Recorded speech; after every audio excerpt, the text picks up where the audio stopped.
போயிருக்கேன். நிஜமாலுமே கிட்ஸி ஸ்கூல் பற்றி எனக்கு தெரியாது. ஃபேஸ்புக் பார்த்து தான் நாங்கள் கண்டுபிடிச்சோம். அப்புறம் தேடி வந்து பார்த்தோம். ஆக்சுவலாக ஜீதமிழோட ஸ்கூலு அப்படி இப்படின்னு சொல்லியிருந்தாங்க. மேம் ஆனால் அட்மிஷனுக்குலாம் கம்பேர் பண்ணல. 2-3 டைம்ஸ் வந்து பார்த்தோம். அப்புறம் வந்து சேர்த்துட்டோம். அப்புறம் 2-3 மந்த்ஸ் கழிச்சு மேம் மீட்டிங் வச்சு இல்லை நாங்கள் கிட்ஸிலேருந்து வெளில வரோம் அப்படின்னு சொல்லிட்டு சொன்னாங்க. அப்புறம் பேர் மாற்றிட்டாங்க கிட்ஸின்னு சொல்லிட்டு. சீனா என்ன மீனிங் பார்த்தா திருப்பி பாருங்க அர்த்தம் போல. அதனால தான் எல்லாரும் கிட்ஸி இப்போ திருப்பி பார்க்குற மாதிரி பண்ணிட்டாங்க. நிஜமாலுமே அது பெரிய விஷயம். ஏன்னா ப்ரீகேஜி படித்த பசங்கள்லாம் பெரிய கவர்மெண்ட்டில் சேர்த்துட்டாங்க.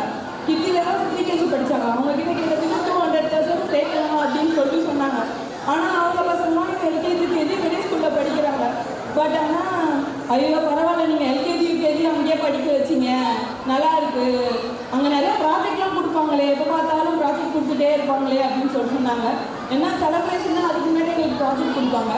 அதை வச்சு அவங்க ஒரு டெக்கரேஷன் பண்ணுவாங்க. ஏன்னா எல்லா செலிப்ரேஷனும் மோஸ்ட்டாக இருக்குது ஸ்கூல்ஸில், இந்த கிட்ஸி ஸ்கூலில். ஏன்னா ரம்ஜானுக்கு மட்டும்தான் மேம் எதுவும் பிரியாணி எதுவும் செஞ்சு போடலை. மற்றபடி எல்லா செலிப்ரேஷன்ஸும் இருக்குது. கிறிஸ்மஸ்லாம் ரொம்ப கிராண்டாக செலிப்ரேட் பண்ணாங்க. பொங்கல் செலிப்ரேஷன் தான் என்னன்றது அந்த பசங்களுக்கு தெரியறதுக்கு காரணமே மேம் தான். நாங்கள் மாட்டு வண்டிக்கு போவோம் அப்படின்னு சொல்லிட்டு பையனுக்குலாம் ரொம்ப சந்தோஷம். எனக்கு இப்போ வந்து வெளியில் வேறு ஸ்கூல் தேடி அதே கஷ்டமாக இருக்குது. நிஜமானே கிட்ஸிலே ஃபஸ்ட் ஸ்டாண்டர்ட்லேருந்து 5th வரைக்கும் படிக்க வைக்க சொன்னால் கூட படிக்க வைப்போம். இப்போ 10 பேர் இருக்காங்க, 10 பேர் அட்மிஷன் கூட கன்ஃபார்ம் தான். நிஜமாலுமே ஸ்கூல் அழகாக இன்னும் வரைக்கும் எங்கேயும் சேர்க்கலை. நான் பின்னாடி உட்காந்து பேசிக்கிறவங்கலாம் பார்த்தா அவங்களும் அதே தான் சொல்கிறாங்க. சேக்ரட் வெளில போக சொல்கிறாங்க, இந்த ஸ்கூலில் பின்னாடி இன்னொருத்தவங்க சொல்கிறாங்க எந்த ஸ்கூலுமே சரியில்லை. அதனால் இவங்களே ஓகேன்னு சொன்னால் கூட நாங்கள் எங்கேயே சேர்த்து விட்டு படிக்க வச்சுடுவோம் அப்படின்ற மாதிரி இருக்குது. அது நம்ம வேறு ஒரு அதே மாதிரி ஸ்டார் ஆஃப் த மந்த்னு ஒரு கான்செப்ட் எடுத்துகிட்டு வந்தாங்க. அது நிஜமாலுமே சூப்பர்.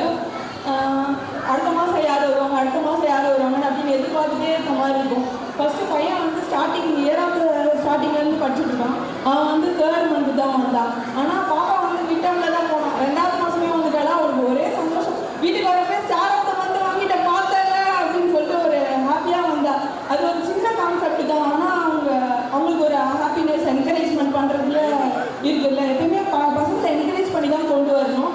மேம் வந்து 10 தடவை எழுத சொல்லுவாங்க. அதில் ஒரு தடவை எழுதுறதை பார்த்து ஸ்டார் போடுறாங்க